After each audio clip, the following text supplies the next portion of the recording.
The Minotaurs, the brazen spear of the Emperor, the fury of the Space Marines unleashed, pragmatic, brutal, efficient, and most importantly, completely uncompromising. They are looked upon with disdain and hatred by most other chapters, and although they possess an impressive score of victories, they remain shrouded in mystery, seemingly by the order of the High Lords of Terra themselves. Oh, that's the not Space good. Marines of this chapter are known to be antagonistic to just about anyone. They are brutal and uncaring for casualties and destruction, and are known for being deeply distrusting of others. However, this reputation used to be completely different, and to find out why, we're going to have to take a look at their shadowy origins. Most of this chapter's mysterious nature is owing to the fact that records on them have been sealed so tightly that even members of the Emperor's Holy Inquisition do not have access to them. We know that they are recorded as having been founded in M36 alongside other cursed founding chapters, such as the Black Dragons. However, this date conflicts with their first recorded appearance in M32, a whole 4,000 years before that point. This might of course just be a discrepancy, some mistake in the dates tallied by the Administratum, but with the bulk of their details locked up by Imperial decree, it seems odd to leave such an obvious mistake in the publicly available records where it can spur more questions. Aside from this point, however, the Minotaurs seem to be like any other 21st founding chapter, meaning that they were broken or unlucky in some obvious way. The Minotaurs reportedly were created using a chimeric gene seed, meaning that their genetic heritage came from two sources, and this manifested as completely untamed aggression. During recorded actions they took part in across M36, 37, and 38, the Minotaurs became known as little more than berserkers. They were always among the first Astartes to respond to requests for aid. They would then show up, proceed to snub local commanders, mortal or space marine, ignore any battle plans, and simply charge the enemy until the day was won. This, of course, did not win them any friends, which was apparently fine with the solitary Minotaurs. And by the time they dropped off the face of Imperial records in M38, almost no one would work with them. We don't know why the Minotaurs disappear at this moment in history, but they would be presumed lost for almost 3,000 years, reappearing suddenly in M41. In the grim darkness of the far future, there is only war. But at least you can roll in style. Whether you're battling across the war-torn battlefields of 40k or diving into a D&D campaign, imagine rolling dice that are truly yours, custom-built to reflect your hero. Hero Forge, the masters of custom miniatures, are launching 3D printed custom dice on Kickstarter. You can personalize every detail, from a bust of your character to their trusty companion to their favorite bundle of dynamite. These dice are built using the same high-quality 3D printing process as Hero Forge's full-color miniatures, ensuring each die is both perfectly balanced and visually stunning. You get complete control over the design. Choose your polyhedral dice shape, number, size, colors, and even what's inside. Whether it's a tiny bust of your custom hero, an orc warboss, or a relic from a legendary campaign, the choice is yours. And for the first time, you can even design your own decals, handheld items, or outfits to be added to Hero Forge as part of their Kickstarter rewards. Check out the Kickstarter campaign today by clicking the link down below in the description to see all backing tier options and to gear up for your next big tabletop adventure with our new custom dice. And don't delay, the Kickstarter ends April 5th. Two Astartes chapters who had been allied for much of the fighting had begun a series of skirmishes to settle a matter of honor. This controlled contest between the Doom Warriors chapter and the Inceptors chapter quickly spiraled out of control, and the two began killing each other in earnest. If you would like to know more about this conflict, we went into greater detail during our Ultramarine Successors video earlier. But suffice to say that after the long, drawn-out conflicts of the Macarian Heresy, the High Lords of Terra were in no mood to just let two Space Marine chapters destroy a system because they were cranky over something. And this seemed like the perfect time to test out their newest toys, because they sent in the Minotaurs to settle things. Dropping out of the warp at the helm of brand new strike cruisers and landing craft, the Bronze Warriors of the Minotaurs seemingly wasted very little words on their brothers from the Doom Warriors and Inceptors, instead launching immediate strikes at both. Both of these chapters were ragged and badly in need of resupply at this point, and the Doom Eagles quit the field and burned as fast as they could away from the system. The Inceptors were not so lucky. These Ultramarine successors were proud and would not yield, which was seemingly fine by the Minotaurs, who proceeded to slowly encircle them, picking warriors off one by one until less than 100 Inceptors remained, and they were forced to surrender. Gone were the Minotaurs of the 38th millennium. These bronze hoplites were methodical, pragmatic, efficient, but still deeply isolationist, and above all, brazenly cruel. As further punishment for their transgressions, the Minotaurs took many chapter relics from the Inceptors, as well as their battle barge to use as a new flagship. Oh, shoot. They did all of this under the willing protection and seeming direction of the High Lords of Terra. So while the Minotaurs had miraculously returned and were listening to battle plans, coordinating with fellow Imperial forces, and acting like real soldiers finally, this clear favoritism from the High Lords raised a number of gigantic red flags, and the Inquisition began to investigate. For their part, the Ultramarines and their successors all spoke loudly in defense of their brother chapter, the Inceptors. They did carjack them. The pillaging of relics and their sacred battle barge was unforgivable, and to this day, the Minotaurs are not allowed inside the realm of Ultramar. In fact, many successors of the 13th Legion have sworn to avenge this crime if they ever get the chance to, which is pretty extreme. The Uscreen incident is cited as the biggest reason why fellow Marines deeply distrust the Minotaurs. Their erratic behavior and ties to the High Lords, combined with other discrepancies such as being a chapter-based fleet yet possessing a fortress monastery on some far-off unrecorded world, has led those within the Ecclesiarchy and Inquisition, particularly those of the Ordo Hereticus, to make numerous attempted investigations into the chapter. All of these investigations, however, are directly stopped from so up high that it becomes muddy to tell if they originate from within their own orders or from Terra itself. In some cases, not only have investigating agents been found dead and the Minotaurs to be found nowhere in sight, but even led to the reported destruction of an entire rogue trader vessel. Prior records have been locked behind seals that only a select few within the Inquisition may bypass, leaving few other details available for public records. Okay, but I like this mystery. That's really interesting. Surprisingly, the Minotaurs remain almost completely Codex compliant, maintaining the standard 10 companies and 1,000 battle brothers. In fact, it has been noted that their ability to replenish their numbers is remarkably quick compared to other chapters, owing to their extensive use of hypno-indoctrination and brain surgeries. They are currently led by the chapter master Asterion Moloch, a Marine of considerable age, although we'll get into that more later. They also have a Reclusiarch on record, a master chaplain by the name of Ivanus Incomi, so we know they have religious leadership. Their only deviations are found within the names of ranks or the existence of positions that are second in command of a company but don't seem to be the same as a veteran sergeant or lieutenant. Title variations also exist for units like their Contemptor dreadnoughts, those being referred to as Hecaton, and of course the heavy reliance on brain surgeries and hypno-indoctrination might not be too strange during the neophyte process, but there are reports that these techniques are used to occasionally refresh the effects in full-blooded Marines. Culturally, the chapter could not be more different than other chapters. Their disregard for civilian life might not be uncommon among the transhuman warriors of the Adeptus Astartes, but their use of attrition warfare and ruthless assaults are.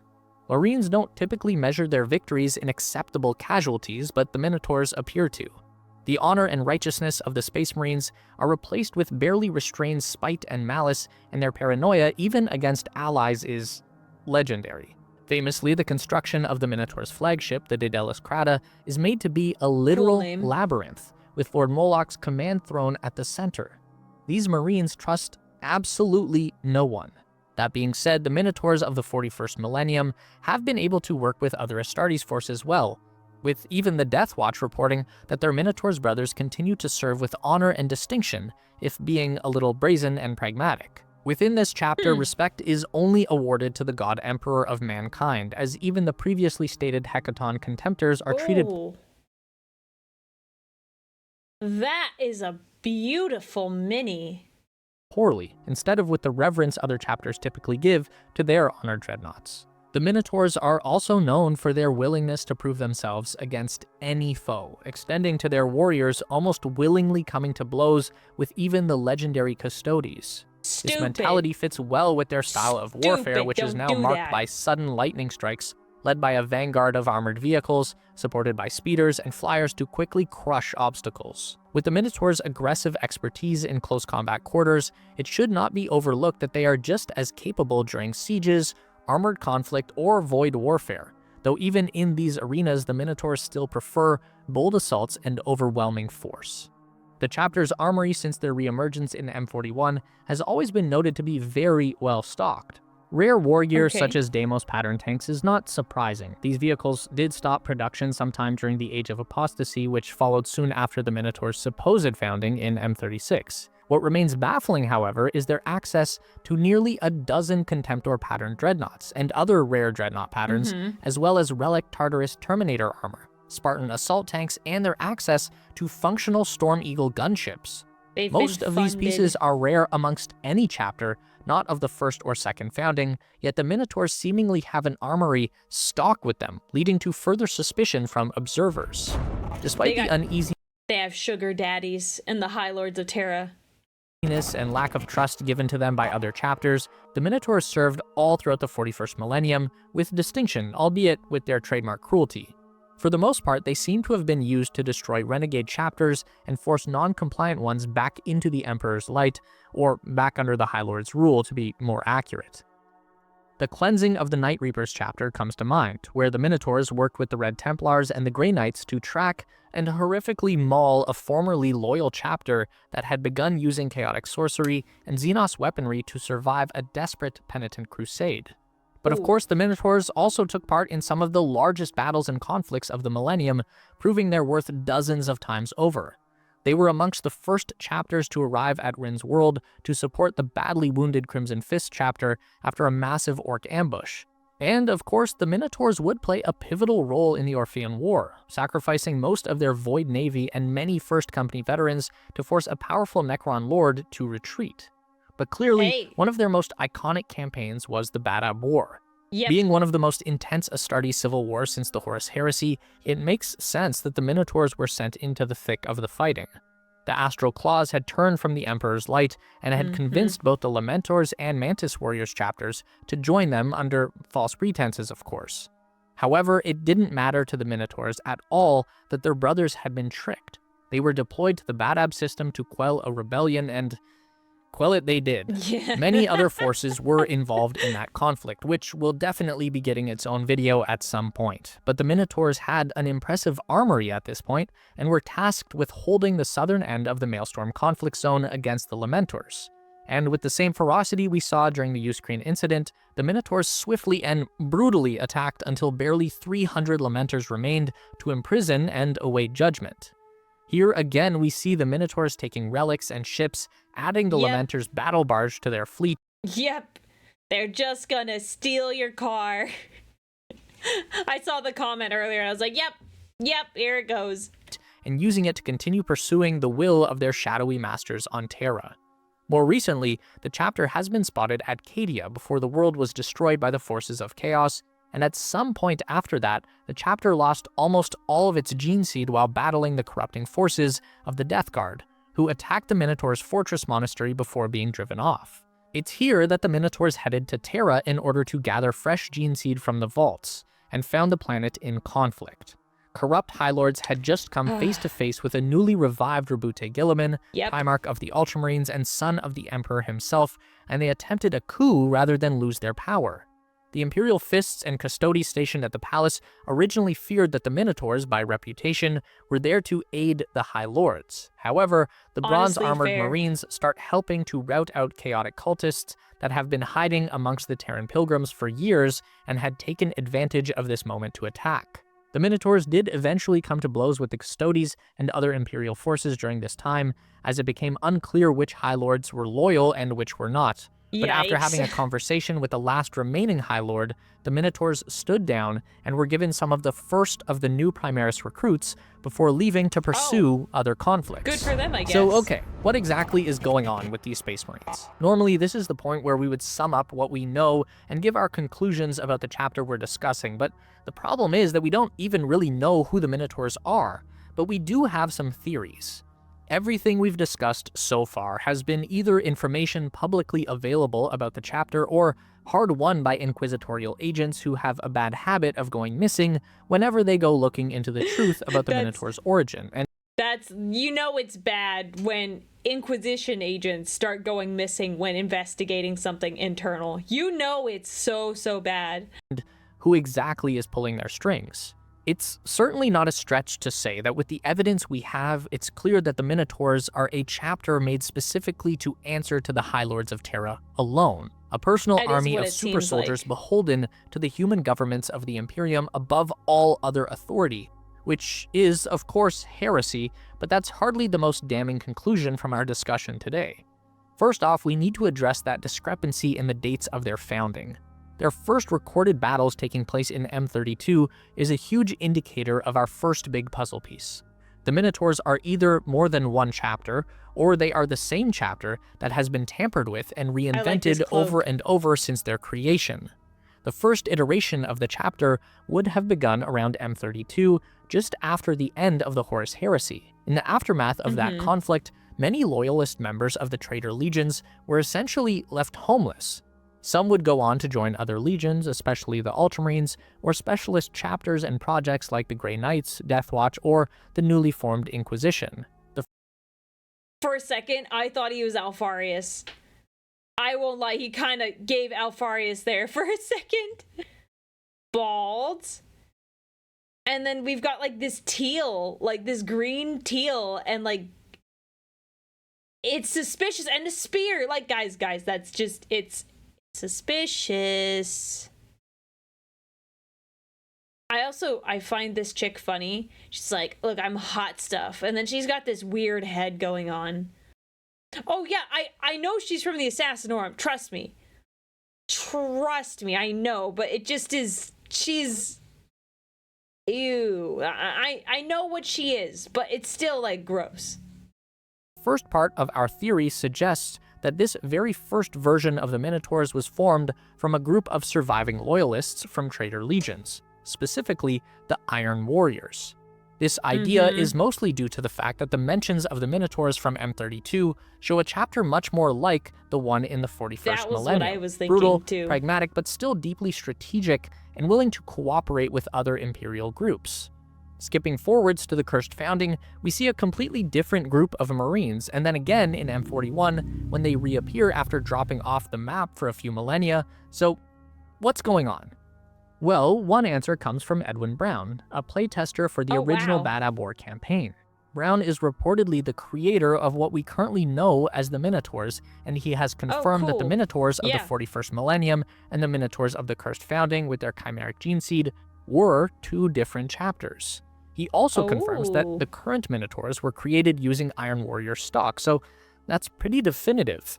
Now, GW can and has rewritten and recontextualized their lore many times in the past, and just because the original creator intended these things with the Minotaurs doesn't mean the company hasn't changed it afterwards. Right. However, since the chapter still very much acts like a bunch of Iron Warriors, it's likely a safe bet that this lore is still true.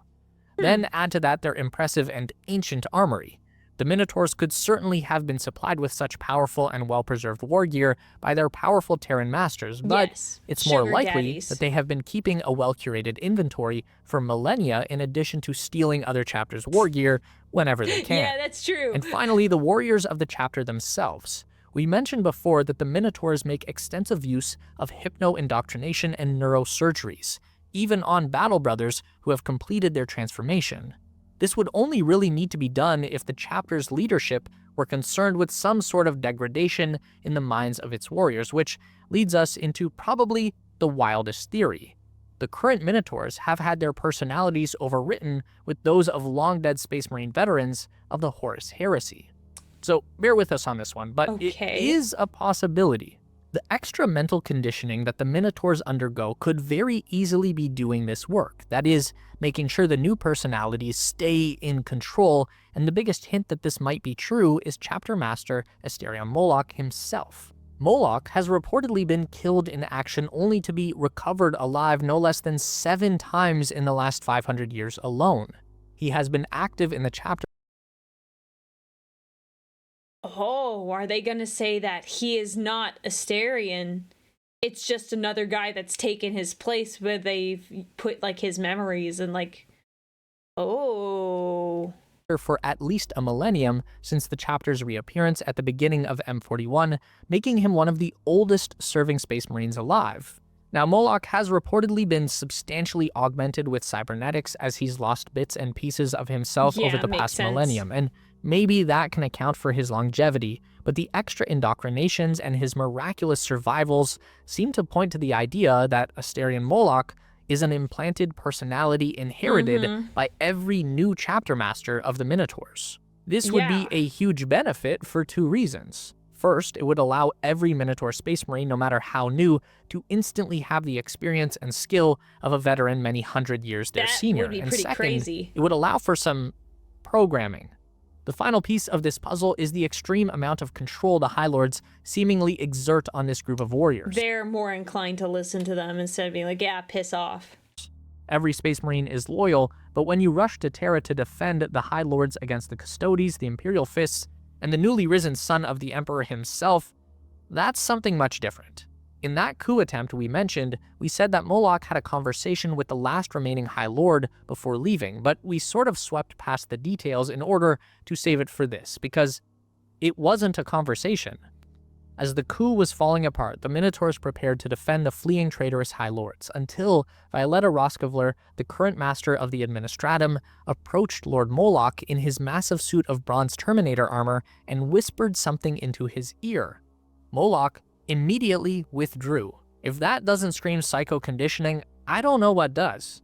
And so now we have this whole picture, and our theory is this. The original Minotaurs chapter was formed from the loyal survivors of the traitor legions and were at some point either destroyed or otherwise mysteriously vanished. It's probable that in this time when the Imperium was creating many new offices and secretive forces like the Inquisition or the Grey Knights, that these veterans came to work for the High Lords of Terra specifically as they saw a need to have a chapter that would help them achieve their goals.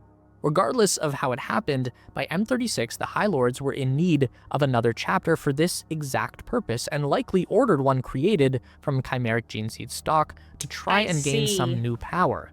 And they gave this force the name and heraldry of their old favorite chapter to continue that legacy. This ended up working about as well as any other cursed founding chapters, and the High Lords seemingly either let these wild berserkers burn out fighting useless wars, or eliminated them some other way. Flash forward to M41, and a full-strength and immaculately equipped Minotaurs chapter appears out of nowhere and proceeds to stomp battle-hardened Astartes chapters at the request of the High Lords, and they continue to do so without question for the next 1,000 years.